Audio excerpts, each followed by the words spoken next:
சமீபத்தில் பார்த்தீங்கன்னா ராணாவோட ஸ்டில்ஸ் எல்லாம் சோஷியல் மீடியாவில் அதெல்லாம் பார்த்தா பயங்கர ஷாக்கிங். இளைஞர்கள், அதாவது 28 வயசு 30 வயசு இளைஞர்கள்லாம் ட்ரெட்மில் பண்ணிகிட்டே இருக்கும்போது ஜிம் பண்ணி முடிச்சோன்னா அங்கேயே வந்து டோட்டலாக கொலாப்ஸ் ஆகி ரத்த வாந்தி எடுத்து, அவர் வந்து ஒரு ஹீரோ, இன்னைக்கு வந்து ஒரு ஆந்திராவில் வந்து கொண்டாடப்படக்கூடிய ஒரு டாப் ஸ்டார், அதெல்லாம் எதுவுமே அவர் மனசில் இல்லை. எனக்கு வந்து இப்போ உயிர் பொழைச்சா போதும், என்னோட அழகோ எதுவுமே எனக்கு இல்லாமல், காசு பணம் சொத்து பிஸ்னஸ் எது நீங்கள் இழந்தீங்கனாலும் உங்கள் உடம்பு நல்லா இருந்தால் மறுபடியும் மீட்டெடுக்க முடியும். ஆனால் உங்கள் உடம்பை நீங்கள் இழந்தீங்கன்னா. Welcome to the show cine corner. Cinema சர்ச்சைகள்ல நான் உங்களை அன்புடன் வரவேற்கிறேன், விஜய் சந்தியா. ஸோ இன்னைக்கு நம்ம கூட யார் இருக்காங்க அப்படின்னு பார்த்தீங்கன்னா, சினிமா விமர்சகர் மற்றும் ஆஸ்கர் மூவிஸ் தயாரிப்பாளர் பாலாஜி பிரபு சார் தான் நம்ம கூட இருக்காரு. வாங்க அவர்கிட்ட பேசலாம். Hi sir. வணக்கம் sir. Okay, and first of all ராணாவோட டாபிக் பேசிடலாம். அண்ட் ராணாவோட ரீசன்ட் ஃபோட்டோஸ் வந்து வைரலாக இன்டர்நெட்டில் ட்ரெண்ட் ஆகிட்டு இருக்கு. ஸோ அதை பற்றி பேசலாமா சார்? எல்லாருக்குமே ஷாக் தாம்மா. ராணா வந்து பார்த்தீங்கன்னா பாகுபலியில் நடித்தது எல்லாருமே பார்த்துருப்பாங்க. பாகுபலி வந்து உண்மையாலுமே ஒரு பேன் இண்டியா படம். அதாவது இந்திய அளவில் எல்லா லாங்குவேஜ்லையுமே வந்து பார்த்தீங்கன்னா பயங்கரமாக ஹிட்டாக ஓடிச்சு, பெரிய கலெக்ஷனை பண்ணிச்சு.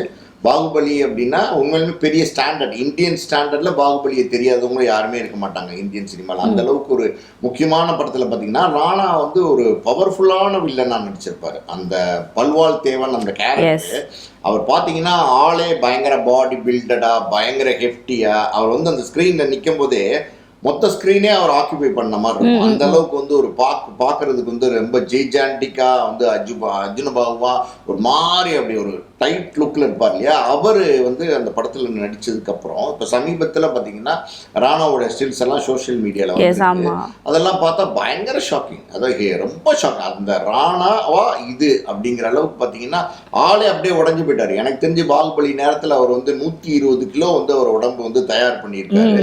இப்போ ஒரு 60 கிலோ இருப்பாரா அப்படின்றதே சந்தேகமா இருக்கு. ஆள் உடஞ்சு போய் முகமெல்லாம் பார்த்தீங்கன்னா உள்ள உளுந்து, தாடி மீசை, ஒரு மாதிரி முடி, ஒரு ஆளை பார்க்கறதுக்கு அவ்வளோ சிக்கா, அவ்வளோ அன்ஹெல்த்தியா, இவரா இப்படி இருக்கிறாரு அப்படிங்கிற மாதிரி ஒரு சோஷியல் மீடியாவில் ஸ்டில்ஸ் வீடியோஸ்லாம் வந்திருக்கு. அதை பார்க்கும்போது ரொம்ப ஷாக்கிங்காக இருக்குது. அது எப்படின்னா அந்த படம் நடித்த அந்த காலகட்டம், அது எப்படின்னா பாகுபலி வந்து பார்ட் 1 பார்ட் 2 ரெண்டுமே பார்த்தீங்கன்னா கிட்டத்தட்ட ஒரு 4 வருஷத்துக்கு மேலே ப்ரொடக்ஷனில் இருந்துச்சு. 4 வருஷத்துக்கு மேலே வந்து பார்த்தீங்கன்னா இவர் வந்து அந்த உடம்பை வந்து கொஞ்சம் கூட மெயின்டைன் பண்ணி ஆக வேண்டிய நெசசிட்டி, அதாவது கொஞ்சம் கூட குறையாமல் அதே வந்து பில்டப்டு பாடி, அதே ஃபிசிக்கு, எப்போ வந்து ஃப்ரேமில் நின்னாலும் ஒரே மாதிரி அதே, அது கொஞ்சம் கூட டிஃப்ரென்ஸ் தெரியக்கூடாதுன்னும் போது அதுக்காண்டி இவர் வந்து கிட்டத்தட்ட 4 வருஷமா அவர் வந்து அவரை வந்து தயார் பண்ணியிருக்கிறாரு அப்படின்னு தான் நம்ம சொல்லணும். அந்த அளவுக்கு ஒரு ஆள் பார்க்க முடியுமா அப்படின்னா அப்படி பார்க்க முடியும். அப்படி பார்க்க வைக்கணும் அப்படின்னா அதுக்கு ஏற்ற மாதிரி நீங்கள் ப்ரிப்பேர் பண்ணணும். நீங்கள் நிறையா பார்த்தீங்கன்னா இந்த ஆணழகன் போட்டிலாம் நிறைய இடங்கள் அங்கெல்லாம் நீங்கள் போய் பார்த்தீங்கன்னா அங்கே உள்ளவங்களுடைய பாடி ஃபிசிக் வந்து பார்த்தீங்கன்னா அதில் பார்க்கும்போதே இப்படிலாம் ஒரு ஹியூமன் பீயிங்கால, ஒரு மனுஷனால இப்படிலாம் வந்து இருக்க முடியுமா, இப்படிலாம் உடம்பை தயார் பண்ண முடியுமா அப்படின்னா அவங்களுக்கு டோட்டலாக பார்த்தீங்கன்னா வேற மாதிரி ஃபிசிக்கு, வேற மாதிரி ஒரு லுக்கு நிற்பாங்க. அவங்க அந்த மெடல் வாங்குறதுக்காண்டி அவங்க தயார்படுத்திப்பாங்க. அவங்கள வந்து பல வருடங்களாக பார்த்தீங்கன்னா தயார் பண்ணி அவங்க அதே தான் தொழில். அதாவது வந்து இப்போ ஆணழகன் போட்டிங்கிறது எல்லா இடங்கள்லையும் போய் பங்கு பெற்று வாங்குறது அவங்க வேலையாக இருக்கும். அதே மாதிரி இந்த குத்துச்சண்டை வீரர்கள் நீங்கள் பார்த்துருப்பீங்க, அவங்க வந்து பார்த்தீங்கன்னா பயங்கரமாக ஹெஃப்டியாக தங்களை வச்சுப்பாங்க. இன்னொரு பக்கம் பார்த்தீங்கன்னா சினிமாவில் ஸ்டென்ட்டில் இருக்கிறாங்க இல்லையா, ஸ்டென்ட் நடிகர்கள் இருக்காங்க இல்லையா, ஸ்டென்ட் நடிகர்கள் அவங்களும் பார்த்தீங்கன்னா தங்களை வந்து பயங்கர பாடி பில்டடா ஹெஃப்டியா வந்து வச்சுப்பாங்க. காரணம் என்னன்னா அவங்களுக்கு அது தேவை, அவங்களுடைய தொழிலுக்கு, அவங்களுடைய ப்ரொஃபஷனுக்கு அது தேவை. அந்த மாதிரி ஒரு உடம்பை வந்து எப்படின்னா தயார் பண்ணணும், நீங்க வந்து உருவாக்கணும். நீங்க வந்து சாதாரணமா இப்ப நீங்க சாப்பிட்ற சாப்பாடு இல்லை வந்து ஒரு மில்க் அந்த மாதிரிலாம் சாப்பிட்டெல்லாம் அதை கொண்டு வர முடியாது. நிறைய யூனிட் லாட் ஆஃப் எக்ஸசைஸ், அதாவது டோட்டலாக வந்து ஒரு ரொட்டீன் எக்ஸசைஸ். இந்த மார்னிங், இந்த ஆஃப்டர்நூன், இந்த ஈவினிங், நைட் எல்லா நேரமும் வாக்கிங்ல இருந்து டயட் வந்து ரொம்ப ஸ்ட்ரிக்டாக ஃபாலோ பண்ணணும். நீங்கள் நிறைய ஃபுட்டு சாப்பிட்டா அப்படி உடம்பு வராது. நீங்கள் வந்து ஃபுட்டு கண்ட்ரோல்டாக இருக்கணும். அதே நேரத்தில் பார்த்தீங்கன்னா ப்ரோட்டீன் ரிச் ஃபுட் சாப்பிடணும். ப்ரோட்டீன் ரிச் ஃபுட் அப்படின்னா நீங்கள் நம்ம மாமிசம் இருக்கு இல்லையா, மாட்டுக்கறி, ஆட்டுக்கறி, வேற எதுவாக இருந்தாலும் சரி, மாமிசம் வந்து நீங்கள் வந்து அதில் வந்து ப்ரோட்டீன் ரிச்னஸ் இருக்கு. அதே மாதிரி பார்த்தீங்கன்னா இந்த பாதாம், பிஸ்தா இந்த மாதிரியான விஷயங்கள்ல உங்களுக்கு வந்து ரொம்ப ஹெல்த்தியான ஒரு ப்ரோட்டீன் இருக்கு. இன்னொரு பக்கம் பார்த்தீங்கன்னா முட்டை இருக்கு பார்த்தீங்களா, முட்டை, இது எல்லாமே வந்து உங்களுக்கு நல்ல ப்ரோட்டீன் ரிச் ஃபுட் நிறைய இருக்கு. ஒரு டாக்டர்ஸ் நீங்கள் கேட்டிங்கன்னா புரோட்டீன் ரிச் ஃபுட் நிறைய இருக்கு. அந்த மாதிரி புரோட்டீன் ரிச் ஃபுட்டு அது வந்து பாத்தீங்கன்னா அது அளவுக்கு அதிகமா சாப்பிடுவாங்க. இப்ப வந்து பாத்தீங்கன்னா இந்த முட்டை அப்படின்னா ஒரு நம்ம காமனா ஒரு 2 முட்டை சாப்பிட்றோம், இல்ல ஒரு 3 முட்டை சாப்பிட்றோம் அப்படின்னா அவங்க வந்து ஒரு 10 சாப்பிடுவாங்க, 15 சாப்பிடுவாங்க, 30 சாப்பிடுவாங்க. ஸோ தங்களை வந்து தயார்படுத்திக்கிறது இதெல்லாம் வந்து எப்படின்னா டயட்டீஷியன் அட்வைஸ் கேட்டு செய்வாங்க. அதே நேரத்தில் பார்த்தீங்கன்னா புரோட்டீன் பவுடர்ஸ்ன்னு இன்னைக்கு நிறைய ஜிம்ல விற்கிறாங்க. நீங்க ஜிம்மெல்லாம் நீங்க பாத்தீங்கன்னா இளைஞர்கள், அதாவது 28 வயசு 30 வயசு இளைஞர்கள்லாம் ட்ரெட்மில் பண்ணிட்டே இருக்கும்போது ஜிம் பண்ணி முடிச்சோன்னா அங்கேயே வந்து டோட்டலா கொலாப்ஸ் ஆகி ரத்த வாந்தி எடுத்து பல பேர் இறந்து போயிடுறாங்க. அவங்க டாக்டர்கிட்ட கூட்டு போய் பார்க்கும்போது அவங்களோட கிட்னில இருந்து ஆல் ஆர்கன்ஸ் வந்து டேமேஜ் நிறைய கேள்விப்படுறோம். சமீபத்தில் டாக்டர்ஸே நிறைய பார்த்தீங்கன்னா விழிப்புணர்வு வீடியோஸ்லாம் நிறைய வெளியிடுறாங்க. அதாவது வந்து இந்த ஜிம்ல வந்து நிறைய ஜிம்ல பாத்தீங்கன்னா புரோட்டீன் பவுடர்ஸ் சொல்லி டின்ல போட்டு விற்கிறாங்க. How for it is authenticated, how for it is medically accepted, medical வந்து கிளியரன்ஸ் கொடுத்துருக்காங்களா அப்படின்னா அது வந்து அது மாதிரியான விஷயங்களை எல்லாம் பார்த்து இந்த மாதிரி புரோட்டீன் எடுக்கும்போது, அதாவது நான் சொல்றது வந்து அதிகமா நீங்க ஒரு 2 முட்டை சாப்பிட்றீங்க அதுல ஒன்றும் பிரச்சனை இல்லை, ஒரு 150-200 கிராம் மீட் சாப்பிட்றீங்க அதுல ஒன்றும் பிரச்சனை இல்லை.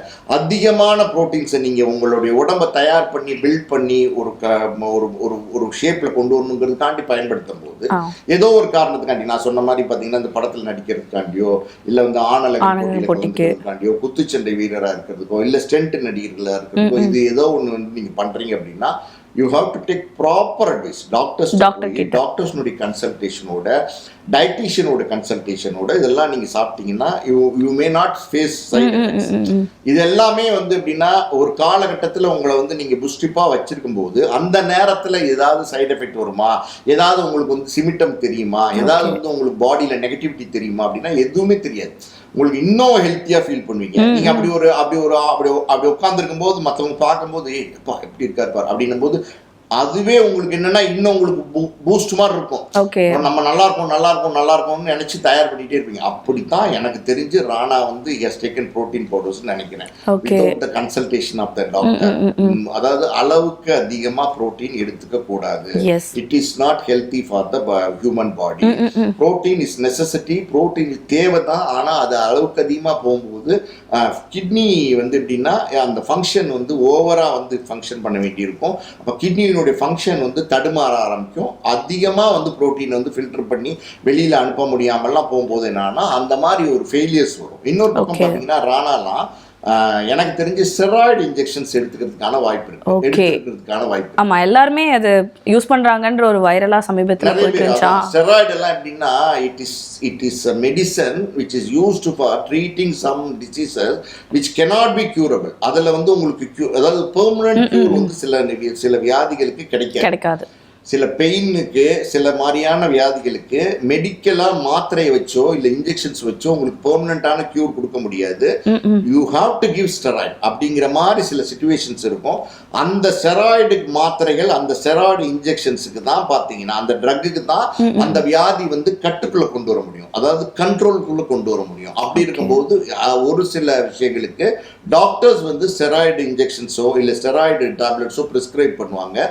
அந்த ப்ரிஸ்கிரிப்ஷன் கொடுத்து அவங்க வந்து அதை அந்த நோயாளி எடுத்துக்கும் போது கூட பார்த்தீங்கன்னா அந்த டாக்டர் வந்து பீரியாடிக்கல் டெஸ்ட் எடுத்து பார்ப்பாங்க. அதாவது அந்த பேஷண்ட் வந்து 1 மந்த்க்கு ஒரு வாட்டியோ 2 மந்த்க்கு ஒரு வாட்டியோ ஆஸ் ரிக்வயர்டு வந்து கூப்பிட்டு அவங்களுடைய பிளட் டெஸ்ட்லேருந்து அவங்களுடைய ஸ்கேன் டெஸ்ட்லேருந்து மற்ற விஷயங்கள்லாம் பார்த்து whether the patient is going steady, whether is facing any problem because of this steroid injection அப்படிங்கிறதெல்லாம் தெரிஞ்சுக்கிட்டு அடுத்தடுத்து டோசேஜ் வந்து கொடுப்பாங்க. தேவைப்பட்ட கம்மி பண்ணுவாங்க, தேவைப்பட்ட கூடுதல் பண்ணுவாங்க. இது எல்லாமே டாக்டர்ஸோட அட்வைஸ் தான் பண்ணணும்.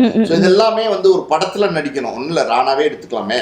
எனக்கு தெரிஞ்சு இதெல்லாம் தான் பண்ணியிருக்கிறதுக்கான வாய்ப்பு சான்சஸ் இருக்கு. ஸோ இதெல்லாம் வந்து ஒரு டாக்டர்ஸ்னுடைய அட்வைஸோட எடுத்துக்கிட்டாரா அப்படின்னு தெரியல. ரெண்டாவது வந்து ஒரு லாங் பீரியட், ஒரு 4 வருஷம் 5 வருஷம் அந்த படத்தில் நடிக்கிறதுக்காண்டி அதே பிசிக்கை மெயின்டைன் பண்றதுக்காண்டி எடுத்துருக்கிறாரு அப்படின்னும் போது this is the basic thing. அது அவருடைய பிரச்சனைக்கு அடிப்படையா இதுதான் இருந்திருக்கும். அதனாலதான் அவருக்கு வந்து இந்த கிட்னி ஆக்சுவலி என்னன்னா அந்த பாகுபலி படம் முடிஞ்சதுக்கு அப்புறமே ராணாக்கு வந்து கிட்னி ஃபெயிலியர் இருக்குன்னு ஒரு தகவல் வந்து ஹார்ட் இஷ்யூ கூட இருக்கு சம்திங் அது தண்ணி. ஆனா ஹார்ட் இஷ்யூங்கிறது பிகாஸ் ஆஃப் திஸ், அதாவது heart issue is because of this. முதல்ல வந்து basically he has faced kidney failure problem. Kidney once damage ஆச்சுன்னா இப்போ வந்து பாத்தீங்கன்னா kidney cannot be reversed to the old position.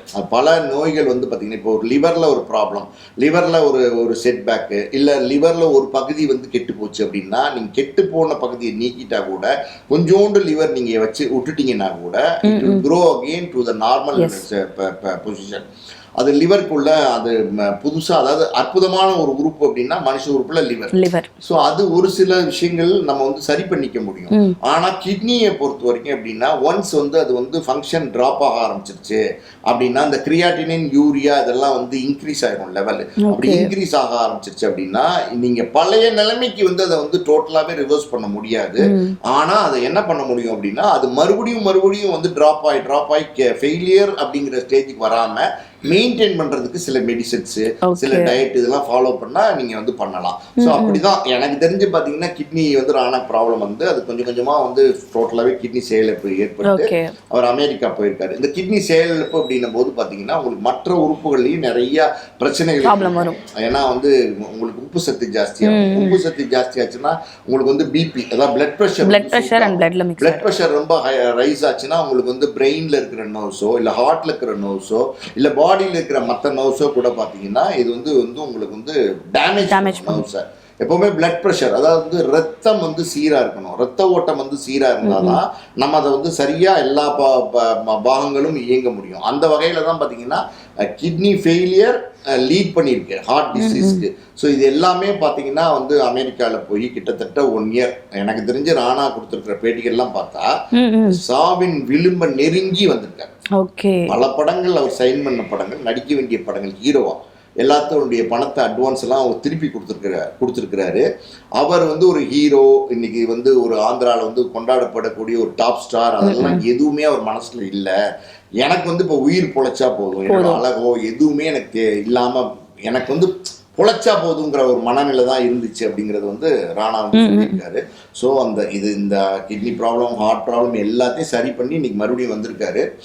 Still பழைய நிலைமைக்கு பழைய ராணாவா போக முடியுமா வித் இந்த பிரச்சனைகளோடு அப்படின்னா கஷ்டம் தான். ஓகே, ஏன்னா இப்போ நீங்கள் சொன்ன விஷயத்தில் தெரியுது லைக் இதெல்லாம் ஆனதுக்கு காரணம் பாகுபலி படம் ஒரு காரணமா, ராஜமௌலி ஒரு காரணமா? ஏன்னா அந்த படத்துக்காக தானே 4 வருஷமாக அவர் அந்த விஷயங்கள்லாம் சாக்ரிஃபைஸ் பண்ண வேண்டியதாக இருந்தது, மெயின்டைன் பண்ண வேண்டியதாக இருந்தது.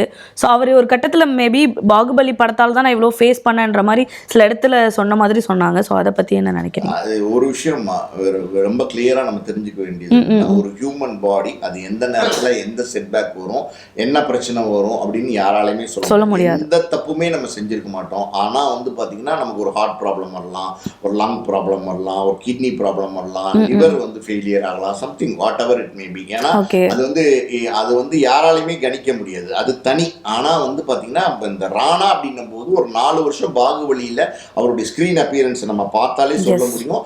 அந்த அளவுக்கு அவர் வந்து தன்னை வந்து ஒரு முரட்டுத்தனமான ஆளா வந்து அவர் தயார்படுத்தி இருக்காருன்னும் போது அதுக்கு நிச்சயமா தயார்படுத்தாம பண்ண முடியாது அப்படின்னும் போது இதெல்லாம் வந்து அவர் வந்து இதெல்லாம் எடுத்திருக்கிறார் அப்படிங்கிற ஒரு அனுமானத்துல தான் நம்ம இது பேசுறோம். ஸோ அப்படி இருக்கும்போது இது வந்து எப்படின்னா ஒரு படத்துக்காண்டி பண்ணலாமா அப்படின்னா பாருங்க, இப்ப பண்ணாரு ஒரு படம், அது 4 வருஷம் நடந்துச்சு, அதுல நடிக்கிறதுக்காண்டி பண்ணாரு, அதுல வந்து அந்த நடிச்சாரு, அதுக்கு அந்த கேரக்டர் இன்னைக்கு பார்த்தீங்கன்னா இந்திய லெவலில் பேசப்பட்டது, உலக லெவலில் இருக்கிற எல்லா லாங்குவேஜும் இந்தியன்ஸ் வந்து படம் பார்த்துட்டு சூப்பராக இருக்குனாங்க. ஏன்னா எல்லாருமே பாகுபலி பார்த்தாங்க. பாகுபலி நல்ல ஒரு பெஞ்ச் மார்க் படம் தான் இந்தியன் சினிமாவில். அப்படி இருக்கும்போது இந்த பேர் புகழ் அதை நோக்கி இன்னும் கொஞ்சம் மார்க்கெட் ஜாஸ்தி, பணம் எல்லாமே கிடைச்சிச்சு.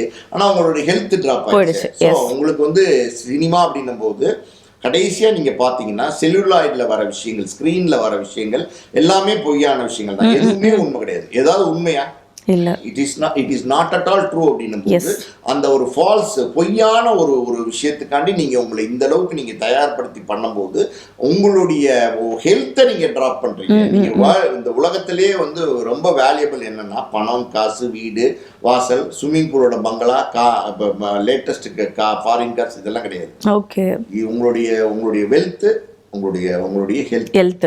ஸோ அதை நீங்கள் மெயின்டைன் பண்ணுறதுக்கு நீங்கள் மிஸ் பண்ணீங்க அப்படின்னா நீங்கள் எதை நீங்கள் வந்து ஏதாவது இந்த நான் சொன்ன இந்த காசு, பணம், சொத்து, பிஸ்னஸ் எதை நீங்கள் இழந்தீங்கனாலும் உங்கள் உடம்பு நல்லா இருந்தால் மறுபடியும் மீட்டெடுக்க முடியும். ஆனால் உங்கள் உடம்பை நீங்கள் இழந்தீங்கன்னா இதெல்லாம் வந்து உங்களோட இருந்தாலும் இது வந்து உங்களுக்கு பிரயோஜனப்படாமல் போயிடும். அதுதான் ஒரு சினிமாக்காண்டி இவ்வளோ எஃபர்ட் எடுக்கிறதுங்கிறது இது வந்து ஒரு ராணா அப்படிங்கிறவர் வந்து பாத்தீங்கன்னா ஒரு உதாரணமா எடுத்துக்கிட்டு இன்னும் பல பேர் வந்து சினிமாக்காண்டி நிறைய எஃபர்ட்ஸ் போடுறாங்க. எஸ் ஆமா. ஒரு 6 பேக் போடுறதுக்காண்டி நான் தண்ணி குடிக்காம இருந்தேன் அப்படிலாம் நிறைய பேர் வந்து பேட்டியெல்லாம் கொடுக்குறாங்க. அவங்களுடைய ஃபிசிக்கை வந்து பார்த்தீங்கன்னா ஸ்டேஜில் எக்ஸ்போஸ் பண்ணி காமிக்கிறாங்க. இதெல்லாம் ஓகேங்க.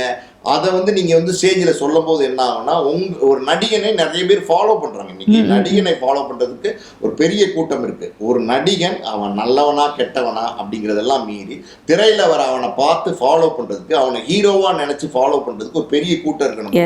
நீங்கள் இதை வந்து நீங்கள் பண்ணதே தப்பு. அதை நீங்கள் வந்து ஒரு பப்ளிக்கில் வந்து எக்ஸ்போஸ் பண்ணி காமிக்கும் போது உங்கள் பாடியெல்லாம் அப்படி சட்டையெல்லாம் கழட்டி காமிக்கும் போது பார்க்குறவன் பாயே சப்பா செமையாப்பா நம்ம ஹீரோவே அப்படி பண்ணியிருக்காரு, நம்மளும் பண்ணலாம் தோணுமா? கண்டிப்பா. அப்ப நீங்க வந்து ராங்கான ஒரு எக்ஸாம்பிளா நீங்க இருக்கிறீங்க. அதை நீங்களே பண்றது தப்பு. அப்படி பண்ணாலும் டாக்டர் சர்வீஸ் எடுத்து பண்ணணும். அது குறுகிய காலத்துக்காக இருக்கணும். ஹெல்த்து தான் ரொம்ப முக்கியம். அதை நீங்கள் வந்து மேடை ஏறி வந்து சொல்கிறதுங்கிறது இன்னும் நெகட்டிவாக போய் புரிதல் இல்லாமல் பல பேர் படிக்காதவங்களோ படித்தவங்களோ அவங்க வந்து உங்களை ஃபாலோ பண்ணுறதுக்கு வாய்ப்பு இருக்குது. அதை அவங்களுடைய ஹெல்த்தை ஸ்பாயில் பண்ணுறதுக்கு வாய்ப்பு இருக்குன்னும் போது அதை தவிர்க்கணும். ஓகே. அண்ட் அதுக்கப்புறம் வந்து காந்தா படம், அந்த படத்துக்கு அப்புறம் எந்த படமும் அப்டேட் இல்லை. ஸோ இந்த ஹெல்த் இஷ்யூவால தான் எந்த படமும் ஒரு பண்ணலையா? இதை ரீசன் ஆமாம். நீங்கள் வந்து பாருங்களேன், இப்போ வந்து பார்த்தீங்கன்னா வேட்டையன் படத்தில் ஒரு கார்பரேட் வில்லனாக நடிச்சிருப்பாரு, ரஜினிகாந்த் படத்தில் நடிச்சிருப்பாருன்னா. அதுக்கப்புறம் காந்தாங்கிற படம், அது துல்கர் சல்மான் போலீஸ். அவர் பார்த்தீங்கன்னா வந்து அந்த Rana one of the producer. Rana is also one of the producer. அவர் அதுல பாத்தீங்கன்னா ஒரு முக்கியமான ஒரு போலீஸ் ஆபீசரா நடிச்சிருப்பாரு. நல்ல கதாபாத்திரம் பண்ணிருப்பாரு. அதுல எல்லாம் கூட நல்லா இருப்பாரு. நீங்க ஒரு நான் தான் சொன்னேன்ல, இந்த 4 வருஷமா நீங்க எடுத்துக்கிட்ட அந்த ட்ரீட்மெண்ட் அது உடனே உங்களுக்கு வந்து பின்னடைவை காட்டாது. அது திடீர்னு பாத்தீங்கன்னா சடனா வந்து ஒரு செட்பேக் உங்களுக்கு திடீர்னு தோண ஆரம்பிக்கும். ஏதோ உங்களுக்கு ஹெல்த்ல வந்து பிரச்சனைகள் இருக்கிற மாதிரி தெரியும். அது வந்து என்னவா இருக்கும் அப்படின்னு நீங்க டாக்டர்கிட்ட போவீங்க, கேஷுவலா தான் போவீங்க. அதை வந்து இன்வெஸ்டிகேட் பண்ணி பார்க்கும்போது தான் இப்படி சடனா வந்து அதாவது வந்து ஒரு கிட்னி ஃபெயிலியர் இருக்கு அப்படிங்கிறது கண்டுபிடிச்சுப்பாங்க. இப்போ திடீர்னு கிட்னி ஃபெயிலியர் இருக்குன்னும் போது அந்த நிலைமையிலே உடனே நாளைக்கே பார்த்தீங்கன்னா உடஞ்சிருமா? உடம்புனா உடையாது. ஆனால் படிப்படியாக பார்த்தீங்கன்னா கிட்னி ஃபெயிலியர் அப்படின்னும் போது டயாலிசிஸ் தேவைப்படும். டயாலிசிஸ் பண்ணியிருப்பாங்க. அந்த டயாலிசிஸையும் பண்ணி மீறி ஒரு டிரான்ஸ்பிளான்டேஷன் இஸ் ரிக்வயர்ட் அப்படின்னும் போது டிரான்ஸ்பிளான்டேஷன் போயிருக்காரு. 1 வருஷத்துக்கு மேலே அமெரிக்காவிலேருந்து ட்ரீட்மெண்ட் எடுத்துருக்கிறாரு. ஹார்ட் ப்ராப்ளம் வேற வந்து அடிஷ்னலாக வந்திருக்கு. இது எல்லாமே கிட்னியால் தான் வந்திருக்கு. அப்படின்னும் போது அந்த செட்பேக் அப்படின்னும் போது நீங்கள் பார்த்தோன்னே தெரியாது. அது வந்து கொஞ்சம் கொஞ்சமாக உங்களை வந்து அப்படியே ஒரு விளக்கு நீங்கள் வந்து எண்ணெய் ஊற்றி அதில் திரி பற்ற வைக்கிறீங்க. அது நல்ல பிரகாசமாக இருந்துகிட்டே இருக்கும். அந்த எண்ணெய் தீர தீர என்ன ஆகும், அந்த விளக்கு வந்து வெளிச்சம் கம்மியாகும். ஒன்ஸ் என்ன ஆகும்னா அப்படியே டோட்டலாக வந்து அந்த வெளிச்சமே நின்று. அது மாதிரி தான் உங்களுக்கு வந்து ஒரு ஹெல்த் செட்பேக்குங்கிறத நீங்கள் கண்டுபிடிச்சதுக்கப்புறம் கொஞ்சம் கொஞ்சமாக அது உங்களை வந்து இறக்கி கொண்டு வந்துடும். அப்படிதான் ராணாலாம் வந்து சிக்கி இருக்கிறாரு. அந்த காந்தா படத்துக்கு அப்புறம் எனக்கு தெரிஞ்சு அவர் வேற படங்கள் நடிச்ச மாதிரி பெரிய இது இல்லை. ஓகே. And super sir. இவ்வளோ நேரம் வந்து ராணா பற்றியும் அண்ட் அவரோட கரண்ட் ஸ்டேட்டஸ் பற்றியும் நிறைய இன்ட்ரெஸ்டிங்கான விஷயங்களை பேசணும். Thank you sir. Thank you so much for coming. நன்றி. என்ன நேயர்களே, இன்னைக்கு வந்து ராணாவோட டாபிக் பற்றி நிறைய இன்ட்ரெஸ்டிங்கான விஷயங்களை பேசணும். இதே மாதிரி ஒரு சூப்பரான டாப்பிக்கில் நான் வந்து உங்களை மீட் பண்ணுறேன். Until then by from Sandhya. Tata.